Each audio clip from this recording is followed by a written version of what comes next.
Good afternoon. My name is Ces Butner, and I have the honor to serve as this year's president of Rotary Club of Oakland.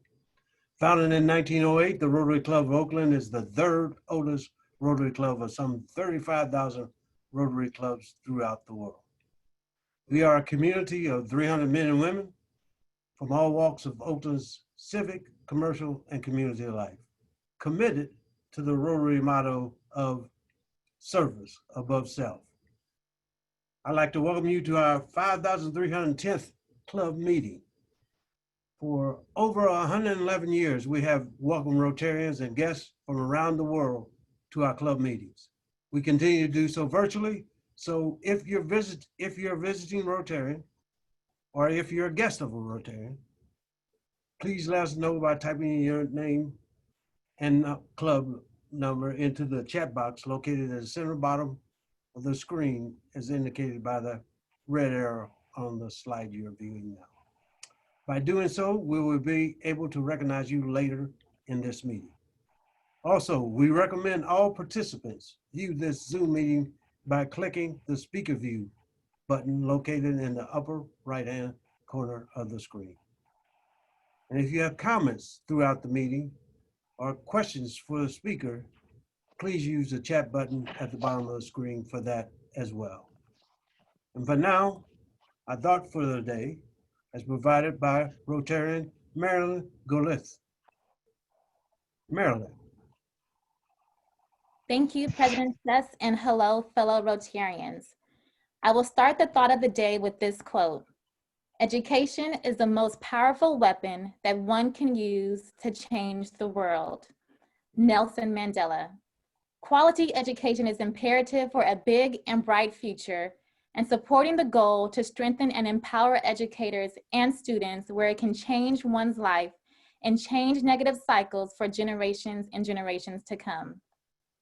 Education is the foundation for expanding future opportunities, reducing gender inequality, and promoting racial equality, developing responsible citizens, building a quality way of life, and so much more. Let us all reflect on the power of education and our part in supporting the present and the future. Thank you. Thank you, Marilyn. And because we want to remain grounded and focused, we begin our meetings by jointly reciting our vision, which is, together we see a world where people unite and take action to create lasting change across the globe, in our communities, and in ourselves.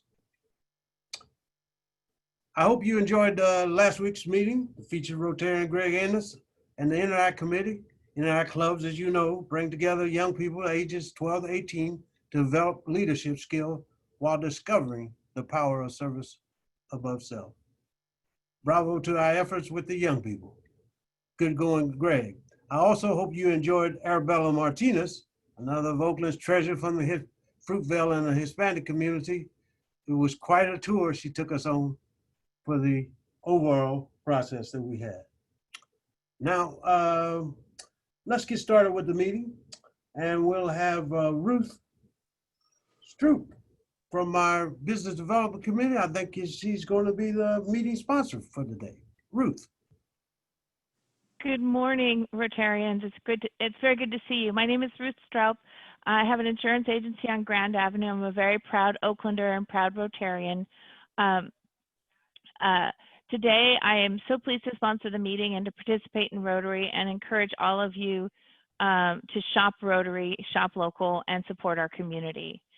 I wanted to talk a little bit today about the California wildfires and give you guys some context, because I get so many calls about what the heck is going on with insurance and the wildfires. And simply stated, the fire losses are 10 times as high in the last 3 of the last 4 years than the 50-year trend, and that's adjusted for inflation.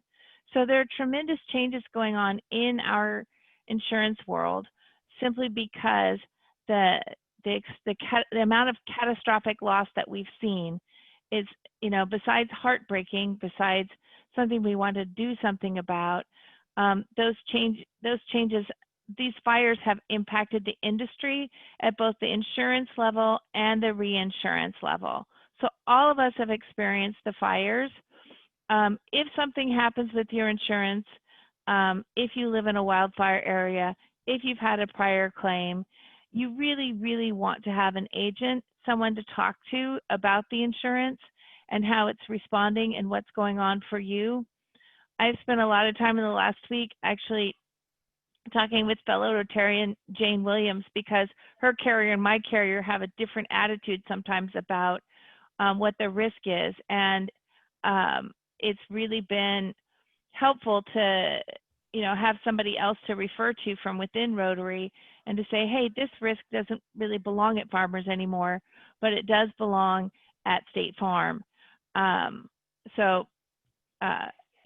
In my agency, we do so much to try to work with our local community and to help folks.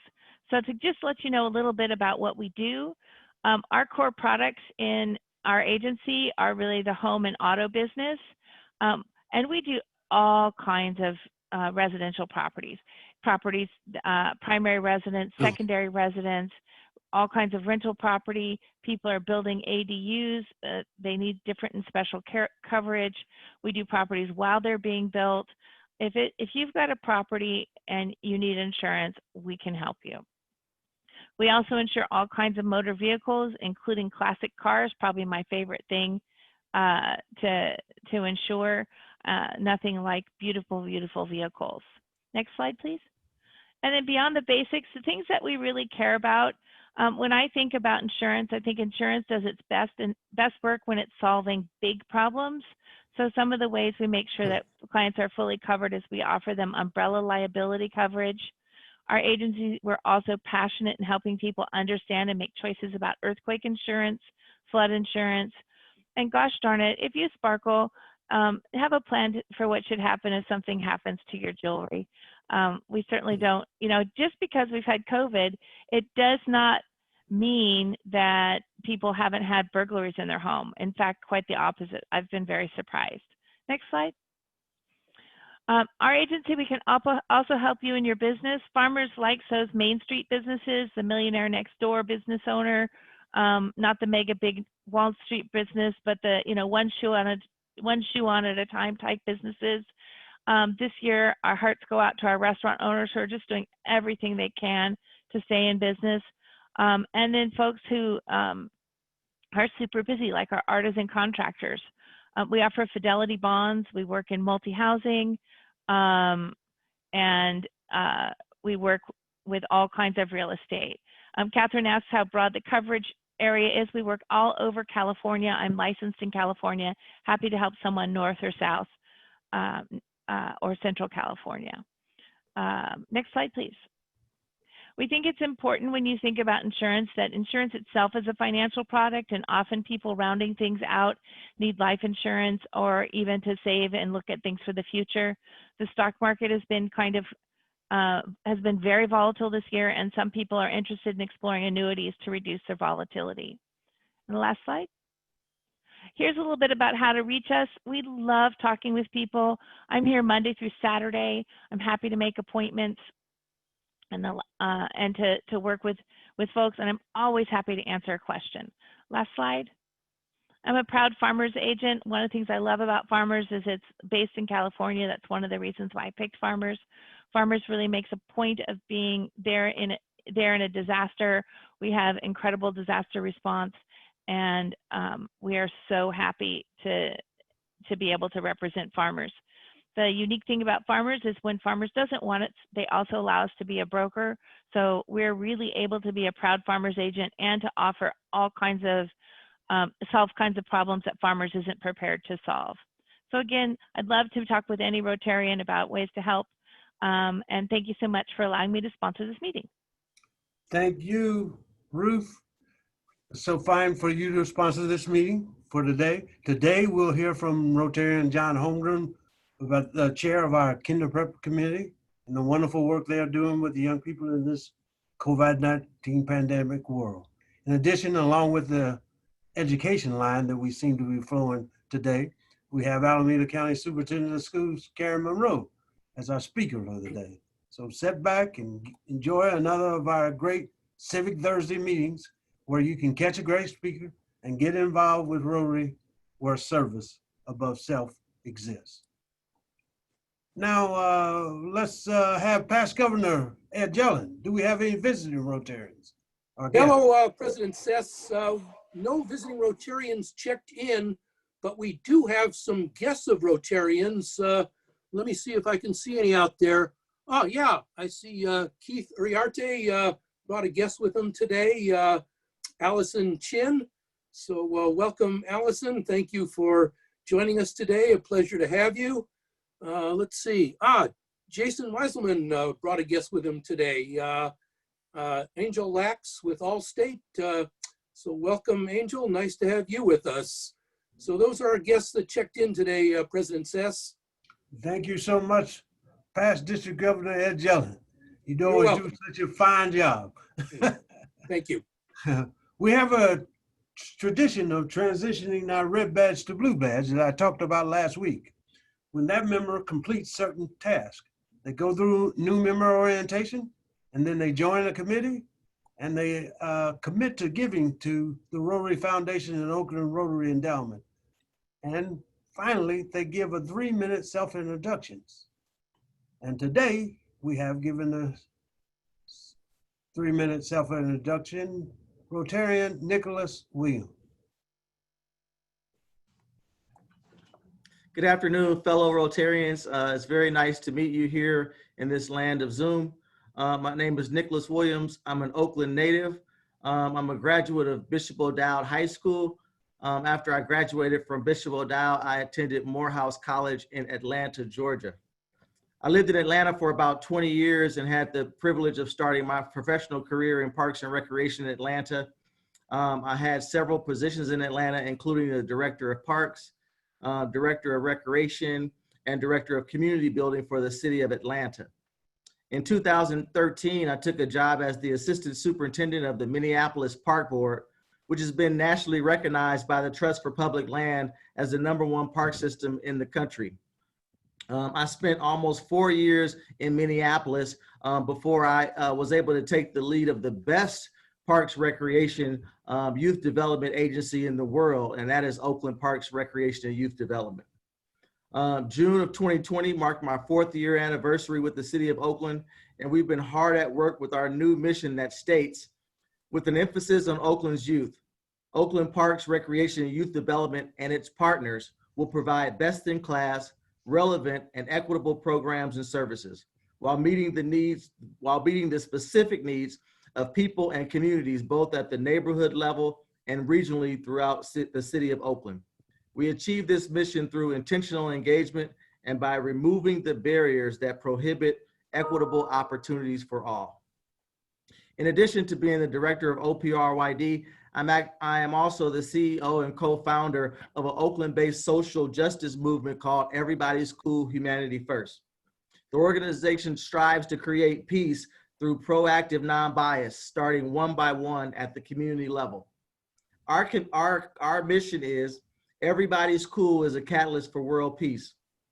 We believe that each of us can choose what we think, how we feel, and ultimately how we act towards one another. Honestly, some of the ways we've been processed and programmed to think and feel need to be unlearned. While deprogramming our own personal biases will not be easy, we agree to accept and respect our differences. With good thoughts, we produce harmonious living and peace. We believe our thoughts, feelings, and actions will transform our cultures and eventually our world, one believer at a time. I'm in, and we need you. Lastly, just to add a bit of color, I played drums professionally for 30 years. I've had the pleasure of playing drums with some of the greatest in the music business, to name a few: Luther Vandross, Jagged Edge, India Arie, Kelsey Davis and the Radical Soul, and Oakland's own Too Short. I'm married to Renee Williams. We have 3 kids. They're not actually kids anymore. The oldest is 30. And our 2 young sons are 21 and 23, and they will both be graduating from Morehouse College in May of 21. Yay! So I'm really excited about graduating from the graduating to the blue badge. When Pat called, I was like, oh man, I must have forgot to pay my bill. And she's like, no, you need to do your intro speech so you can graduate. So I'm doing my intro speech. I look forward to getting my blue badge, and I look forward to being more active with Rotary Oakland. Thank you very much. Thank you, Nicholas. And when we return to in-person meetings, your shiny new blue badge indicating your completion of permanent member requirements is waiting on you. Congratulations. Rotary Foundation Chair, Joe Garacla. I understand we have some awards we need to give out. Thank you, Seth. First, quick FYI, please, if you will, check out the excellent video Mark Rosen posted on our Oakland Rotary website. It's under the news section. Okay, back to the agenda. Every day, busy Rotarians are changing the world, doing good, making a difference by donating some of their time and talent to Oakland Rotary and by contributing what they can afford of their treasure to the Rotary Foundation. By partnering with the Rotarians sitting next to you and Rotarians around the world, they can say, I helped. I helped provide clean water in Africa and Colombia, delivered wheelchairs and built homes in Mexico, provided medical equipment in India, supported leadership training for Interact Club high school students. And looking forward, we'll be able to say, I helped provide personal hygiene kits to the homeless here in Oakland. And someday say, I helped eradicate polio from the world, as we are this close. Today, we would like to thank and recognize just a few of these outstanding Rotarians with their next level Paul Harris Fellow Awards. As you know, the award is named after Rotary's founder, Paul Harris, and is awarded for each accumulated total of $1,000 contributed to the Rotary Foundation over a Rotarian's many years of service. President Ces, we would be honored if you would present these awards. I'd be glad to. The first in these awards is Barbara Beery. She's a Paul Harris Fellow +8, and she helped do our speech contest last year. Barbara. Thank you so much. Thank you to Leanne Alameda and Joe Garacla for your leadership and your service to the club and the foundation. As a result of our club's tremendous contributions, our World Community Service Committee gives to a wide variety of international projects. I've had the great good fortune to be involved in 2 great projects in India. And if you've never traveled with a World Community Service project, put November 2021 on your calendar. Thank you. That's very good. Your voice is a little bit shaky there, Barbara. I was getting to that. All right, and next we have Diane Schaefer, Paul Harris Fellow +3. If we have a picture of Diane, we want to show her. Yes, Diane has served on many committees. Are you going to have anything to say, or you just want to wave? You're not speaking. Oh, right. Yeah, no. Hey, I'm grateful for the Rotary. It's given me tremendous amount of support, joy. I had my own opportunity to do a project in Central America doing medical clinics. So I recommend everybody just to really open up your hearts and be part of not only this committee, but really seriously think about the Rotary Foundation and all of its deep, heartful work that not only Oakland Rotarians have done, but other Rotarians from other clubs. Thank you for this honor to me. Thank you. John Colin is the next one. Paul Harris Fellow +3. Hey, John, congratulations. Oh, he's muted. I want to meet you, John. This is my award. Yeah, Thank you very there you much. go. Appreciate it. And I look forward to donating my time and effort to the Rotary Foundation. Thank you. And then the next awardee is Leslie Weaver. She has 2 awards, a Paul Harris +1 and Paul Harris Fellow +2. 2 awards. Leslie. Do we have Leslie on? No, she might not have joined us. Next one is Peter Turner, Paul Harris Fellow +3. Peter, longtime Rotarian. Do you want to say anything for that? You're on mute. We're going to say anything? You're muted. You're on mute. Unmute. How about that? Ah, that works.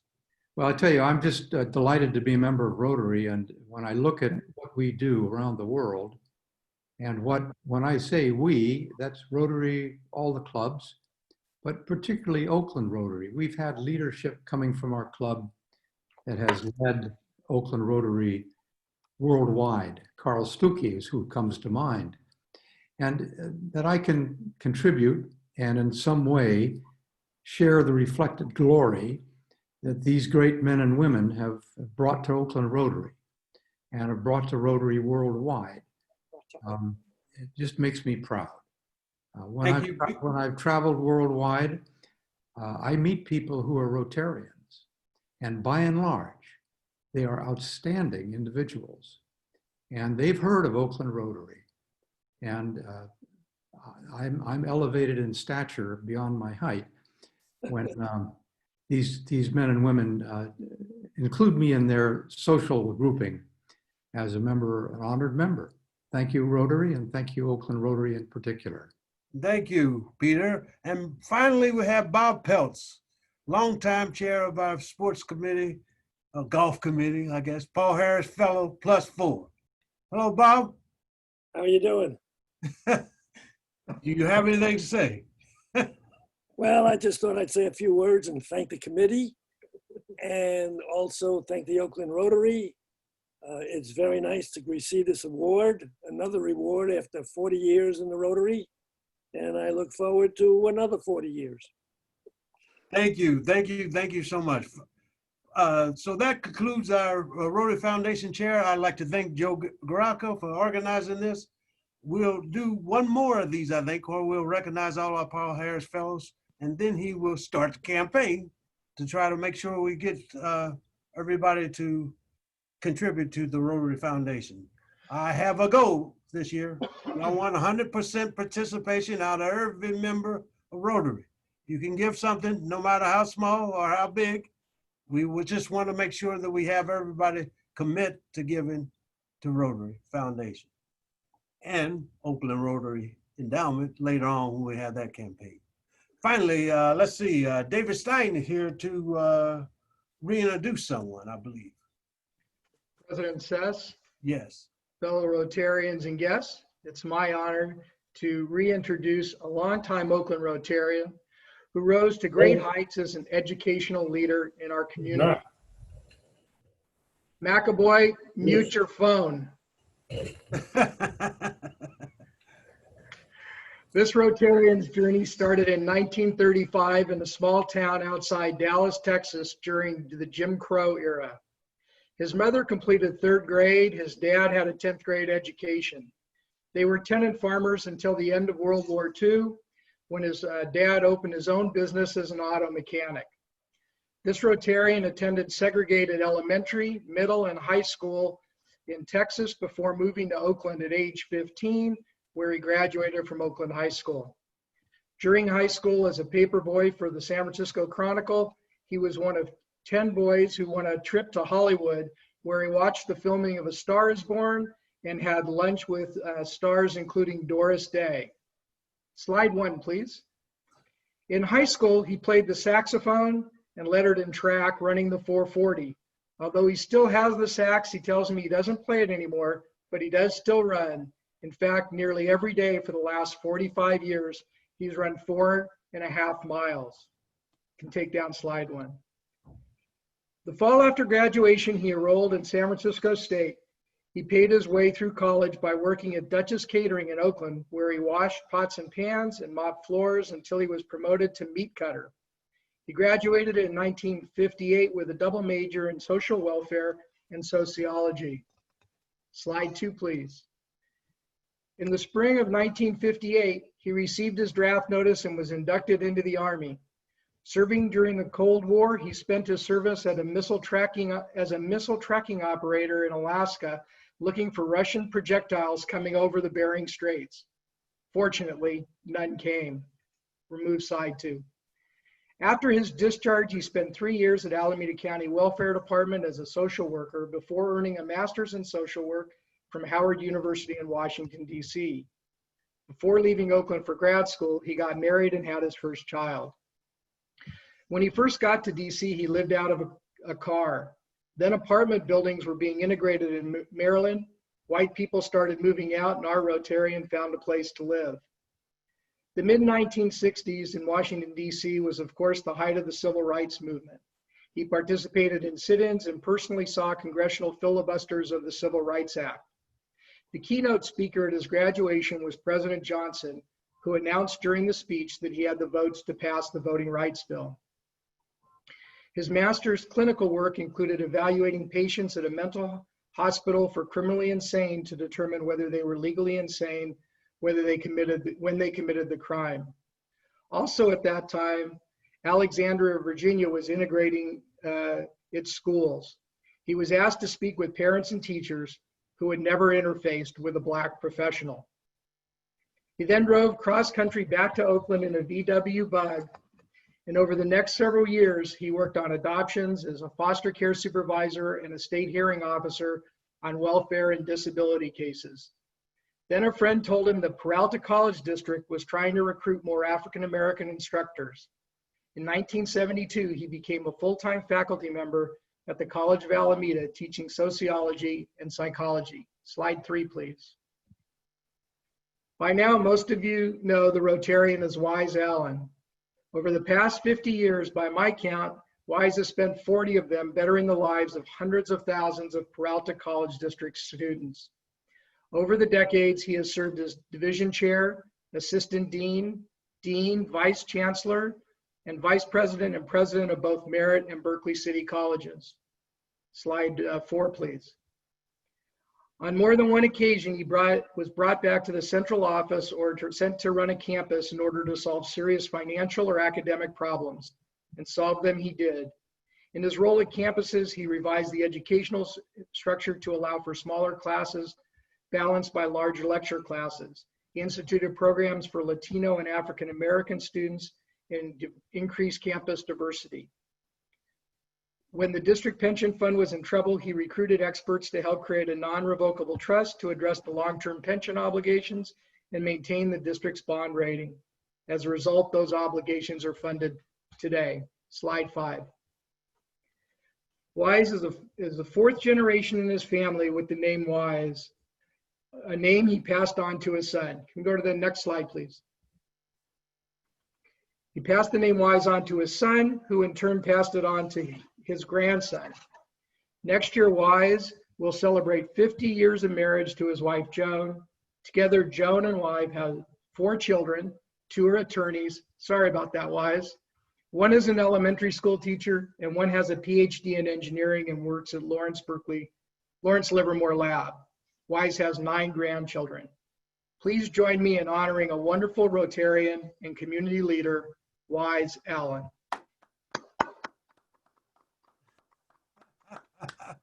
I love those reintroductions to tell us all about Wise. Some things I didn't know about Wise. I thought I knew him pretty well, but that's very good. We're gone overtime here. And John Holmgren, I'm going to ask you, can I push you off to update us on the Kinder Prep committee till next week? Absolutely. All right. Thank you. Then, therefore, Isaac Koss-Reed, will you introduce our speaker for today? Absolutely, President Ces, great to be here. And recently when someone on Facebook said, what gives you hope these days? One of the things that immediately came to mind was Oakland Rotary for all the things that we've heard and seen today.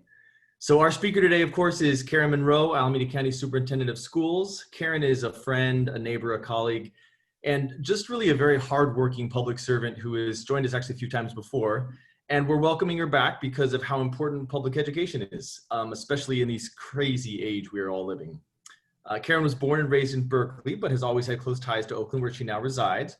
Her parents actually had a business on Market Street. And I found out when preparing this intro that she's also connected to Rotary through her father, who was part of the Berkeley Club.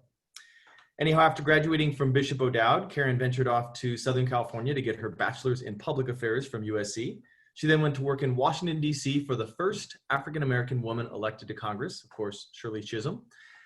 After that formative experience, Karen came back to California to work in city government, starting down south in the city of Compton. And later she came home to Oakland and decided to follow her mother into the classroom, getting her teaching credential from Holy Names and her administrative credential from the National New Leaders Program. After serving as a teacher and award-winning principal in OUSD, Karen eventually made her way to the deputy position within the County Office of Education under her predecessor, Sheila Jordan, who I think many of us know. Karen was first elected in 2014 after a very challenging countywide race for an office, honestly, most people don't really know exists. And since taking office just 5 years ago in January 2015, Superintendent Monroe has worked hard to make the Alameda County Office of Education a model of social justice in action, working to hold accountable and support all involved in public education across our county for higher quality results, especially for the majority of our students who are Black and brown and low income and have been systematically failed for decades. Given that less than a third of students in Oakland Public Schools today are reading or doing math on grade level, with much lower percentages for our Black and brown students, we are still a very long way from fulfilling this vision. Karen was reelected in 2018 and her current term ends in 2022. She has her hands very full right now on multiple fronts that I cannot wait to hear more about. So please join me and give a warm Oakland Rotary welcome to Alameda County Superintendent of Schools, Karen Monroe. Thank you so much. What a great introduction, Isaac. I really appreciate it. And to President Ces Butner, it's really great to see you. It's good to be here and to see all of you as Rotarians. I know many of you, and certainly Pat, whose son I had the honor of teaching in 5th grade when I was a teacher at Crocker. So it's really good to be here among friends. And you know, I have to say with this theme of education, I think it started with Ms. Galliope's quote and just your honoring of Dr. Wise Allen. And it's one of the privileges I have as an educator to know that education touches everything that we do. Most of us are aware of it, but even if you're not, you know, the person that you're sitting next to has a child and a grandchild or a cousin or someone that they know who's in the education system. And it is definitely something that I take very seriously, that responsibility to educate children and to help systems that do. So what I'm going to do today, I'm going to ask that the slide presentation be brought up, and I'm going to start with just an overview of what the county office does to set some context, because as Isaac said, this is not an office a lot of people know a lot about, and it's an increasingly important office in the state. So I'm going to let you know a little bit about what we do at the Alameda County Office of Education, and then talk about what we're currently doing all day, every day at the county office. So if I could have the next slide, please. So we have a mission, which is to provide, promote, and support leadership and service to ensure the success of every child in every school every day. It's across the county. One of the things that I'm very proud of is when I took office, I was able to promote a new vision for the county office. And a lot of you know the students that we serve. We have the school programs in juvenile hall and alternative ed classrooms, in addition to the oversight of the 18 school districts we have. So if you're able, could you please push play on the video that's below?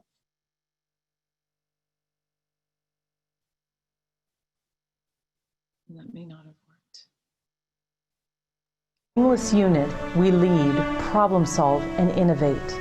We believe in our ability and responsibility to address the pervasive issues obstructing the well-being of all students in Alameda County, without regard to what their social condition may indicate about their chances of success. We set uncommonly high educational goals for all students and commit to equip the most vulnerable students and those that serve them with the tools to thrive. Our work serves as a model of social justice in action to erase the predetermination of failure for children from communities of violence and poverty. At the Alameda County Office of Education, our mission is to provide, promote, and support leadership and service to ensure the success of every child in every school, every day. Thank you so much for that. And I have to give kudos to our great communications team, whom Isaac has interfaced with quite a bit, and their ability to put together videos that really express the essential work that we do. So if we could head back to the slides.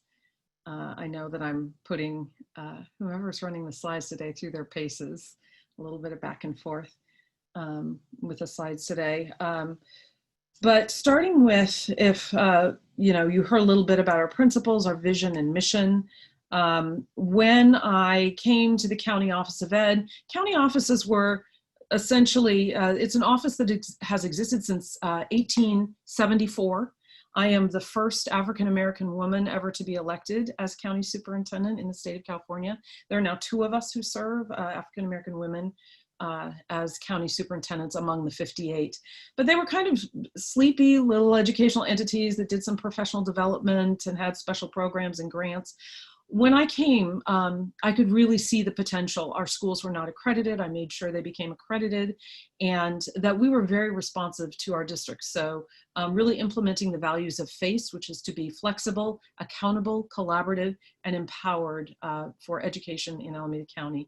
Next slide, please.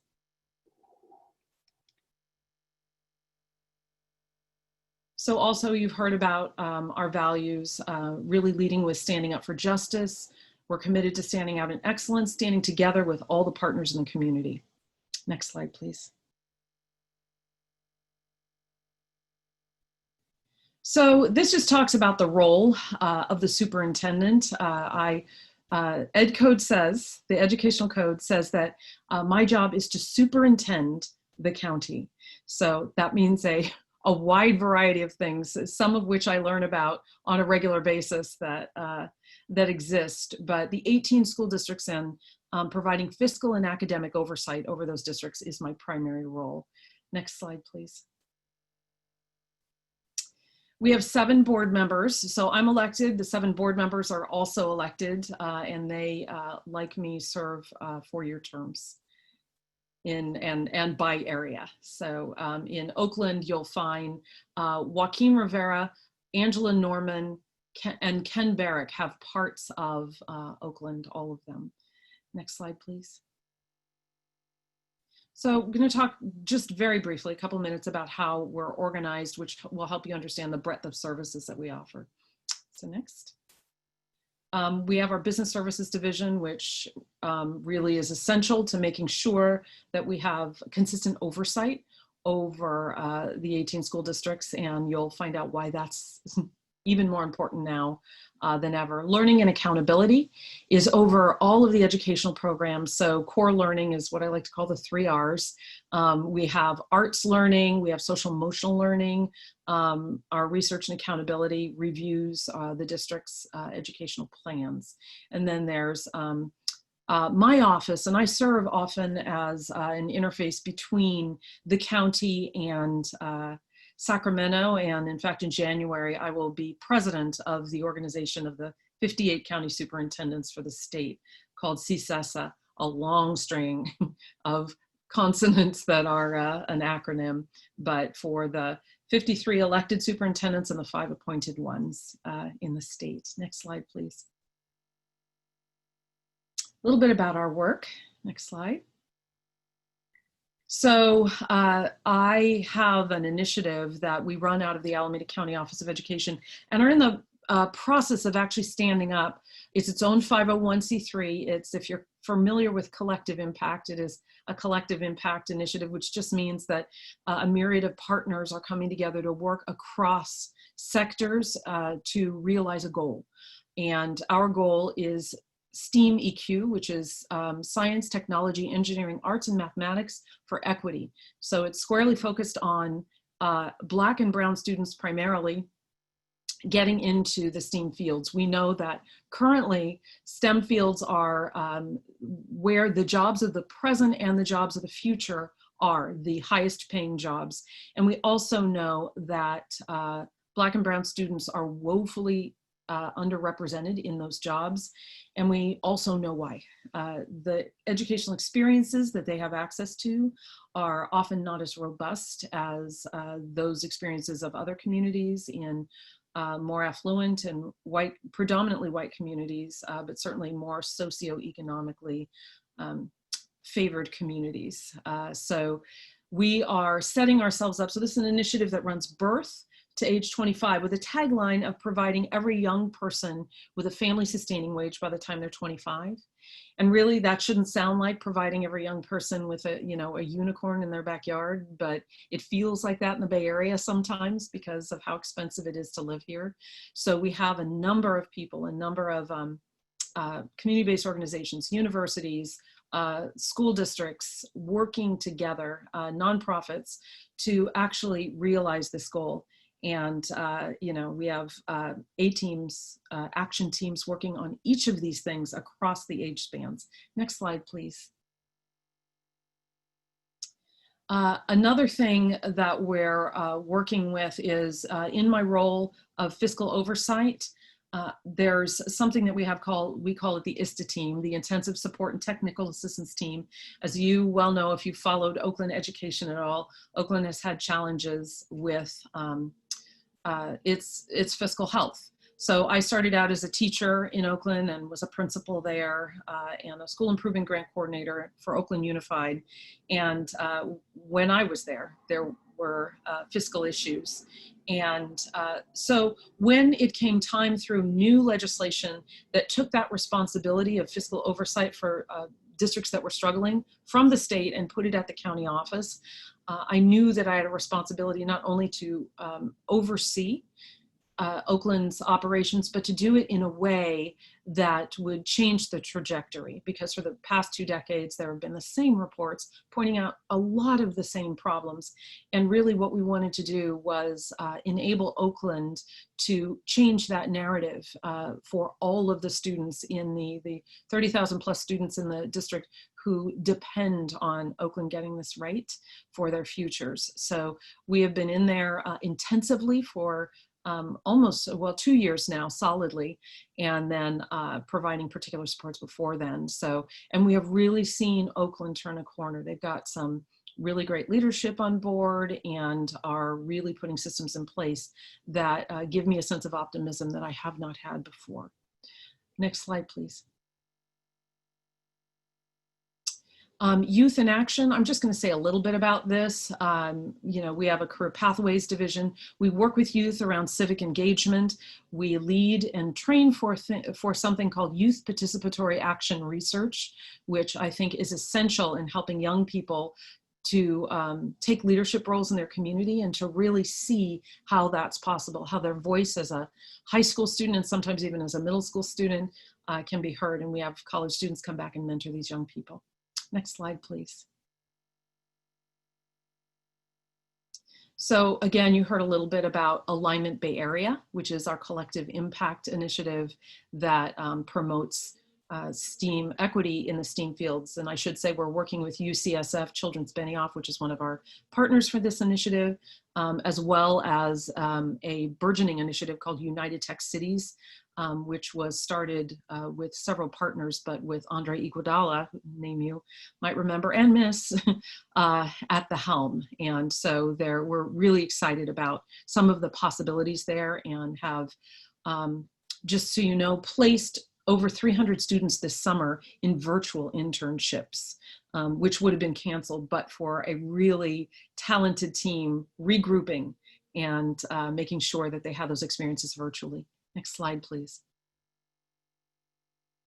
Let me tell you, you can go to the next slide, a little bit about the fiscal outlook of our districts in Alameda County. So again, I said there were 18 school districts. There are also 3 regional occupational programs that I oversee as part of the Alameda County educational entities, as well as a number of charters.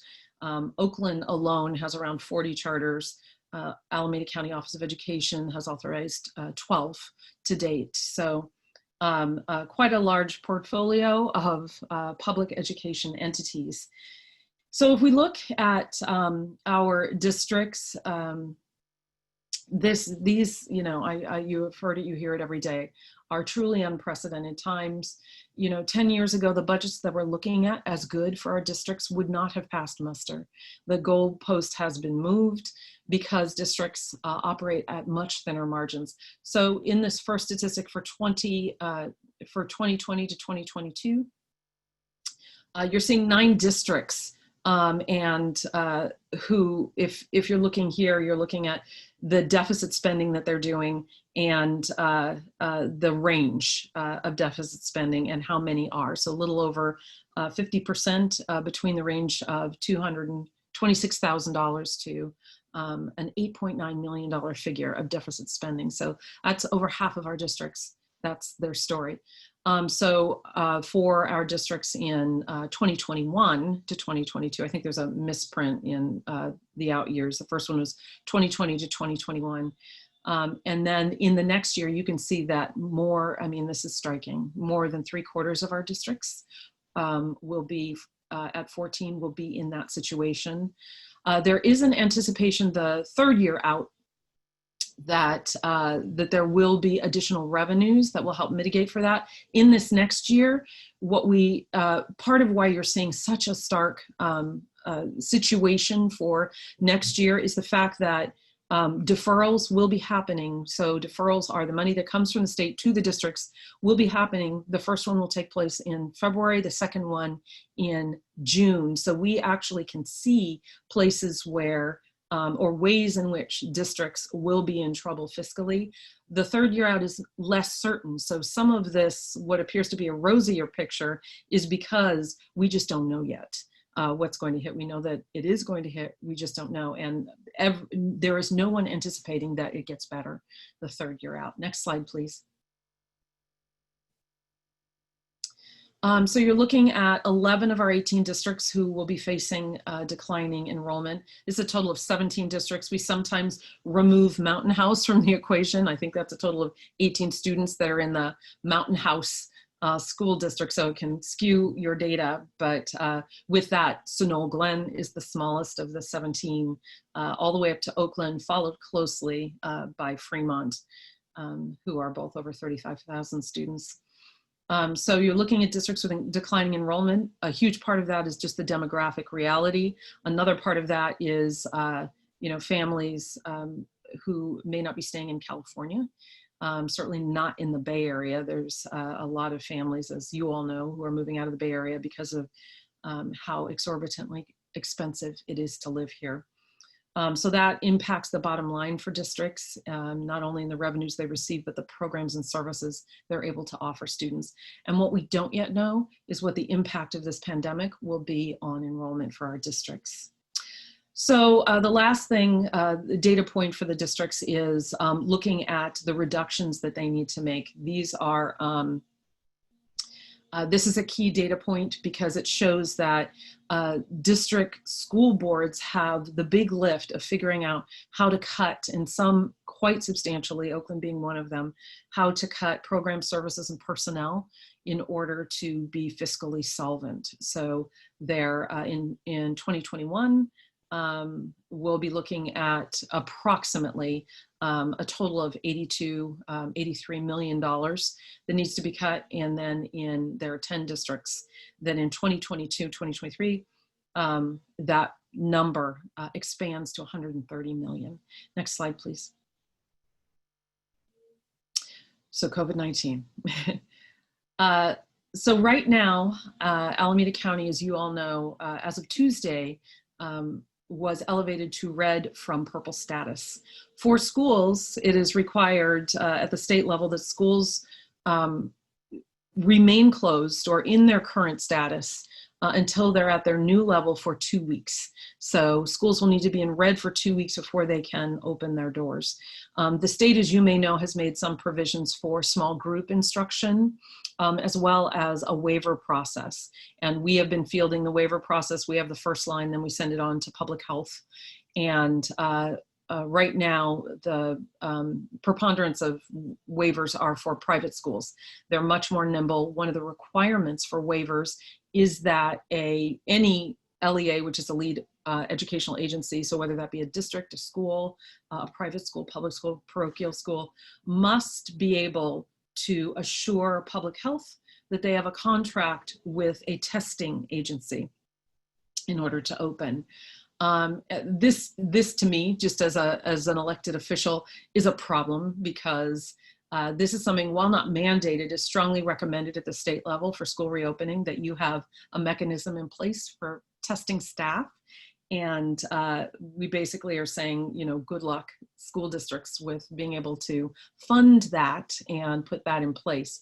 So I'm working and am actually getting close in the state role I have to being able to come up with a solution for that for public schools across the state. I will report back to either to Isaac or President Butner or whomever, just to let you know how that works out. It's key to being able to get our schools open for sure. Next slide, please. I don't know if you saw that number, but 227,000 students are currently in distance learning. So looking at the waiver process, this is just a little more detail about this is how this is happening. Again, Alameda County Office of Education takes in the applications, looks at them for completeness. So 68 plus, that was at the time of this slide. We have over 70, over 75 right now that have come in. And again, most of them are for private and independent schools, a few charters, and we have yet to receive our first district application, but we anticipate those will be coming. It's just a slower process for districts to be able to put all the pieces in place to be able to do this. And quite honestly, with our red status, the waivers will not continue to be necessary in the future. Next slide, please. I should also say those waivers were for elementary level, not for middle or high school. So only elementary schools would be allowed to open through 6th grade. If we're looking at, this is just a little more, I'm not going to spend a lot of time on this. This is, if you are keeping track at all of the public health regulations, this just talks about what's allowable and how this might look going forward. Next slide, please. So something that we have seen, and as you have heard through, throughout this presentation, we really stand in the gap, and I take very seriously the role that we play in elevating the needs of the most vulnerable students in the county. These are kids who have sometimes not been successful, sometimes through poor decisions, and many times through no fault of their own, just by virtue of the zip code in which they grew up, have extreme challenges. And as we all have come to learn and see firsthand, some of us, these are greatly exacerbated by COVID-19. Let's go ahead and play the ACOE Fund video. We'll see if we have time for the next one.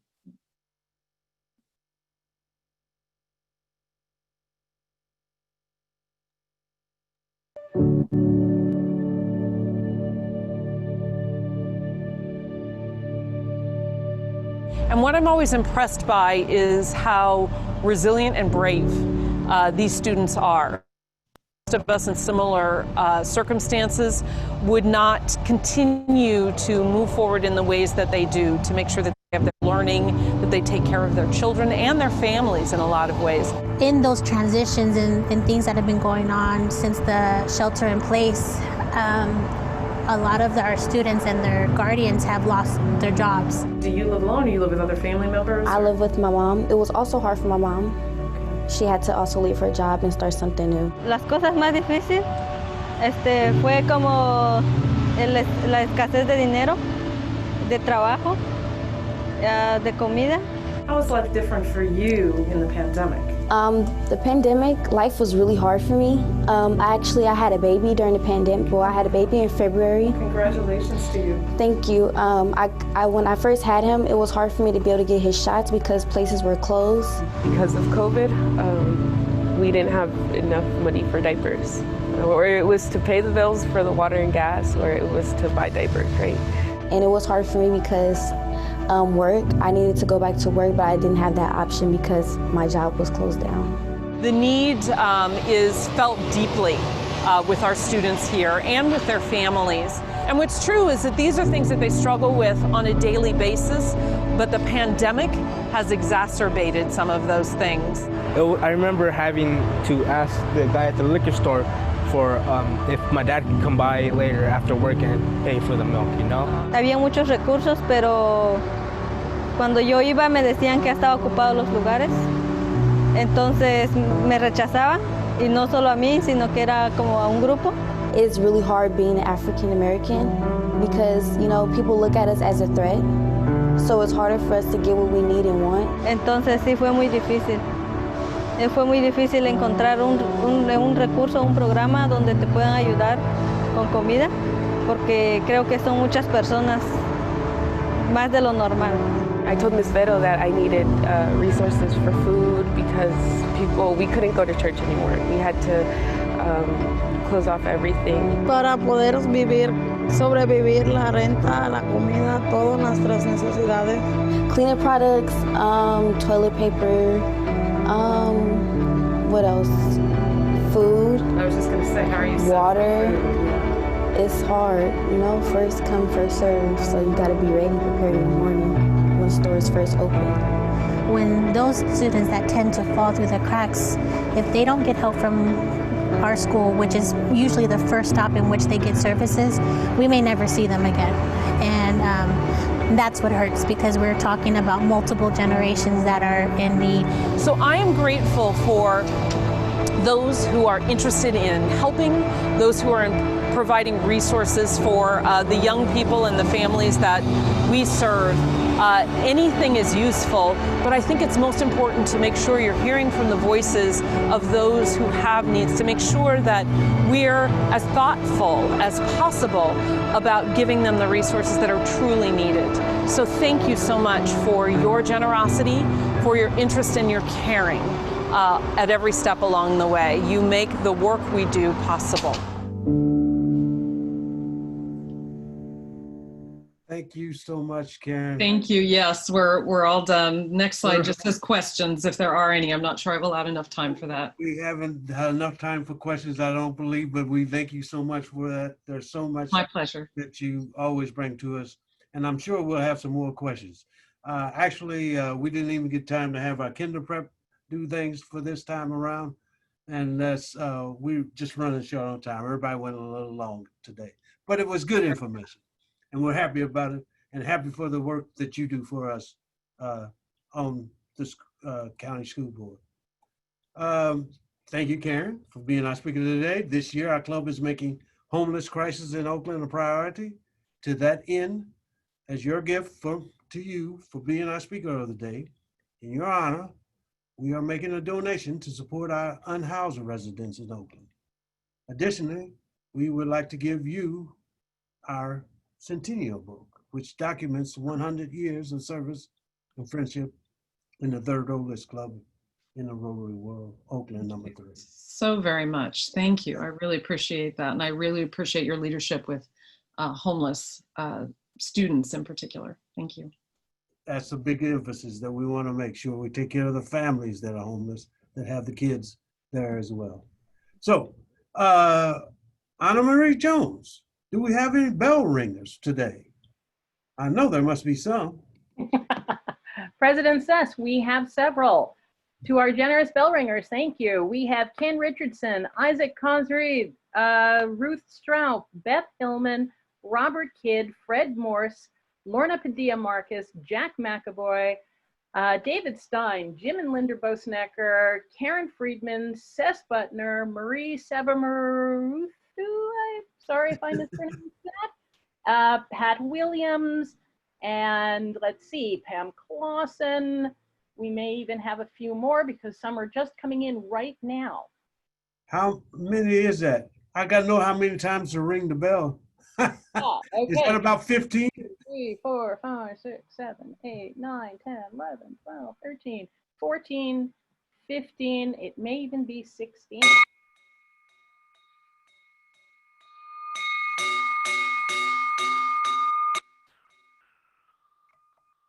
As everyone knows, ringing the bell is $100 donated to the Oakland Rotary Endowments to help us do our work in service above self. Thank you so much for doing that in all those people. Most of those, were they for Wise Allen or were they for different ones, Anna? It was many for Wise Allen, and yeah, it was a good spread today. All right. Rotarian Sonia Fritz, will you tell us about our speaker for next week's meeting? Hi, everyone. Can you hear me all right? It's Sonia Fitz. I'm really excited about next week's speaker. It'll be the next installment of the series of talks on homelessness we're doing this year under Ces's leadership. Michelle Starr is Housing Director for Alameda County.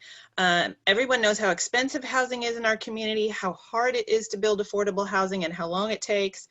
But all the whys can get very complicated. Michelle has 20+ years of experience in the county, as well as in Oakland, Napa, San Luis Obispo, and Santa Cruz. She's seen successes and failures. She understands the obstacles, and I think it'll be really informative, so don't miss it.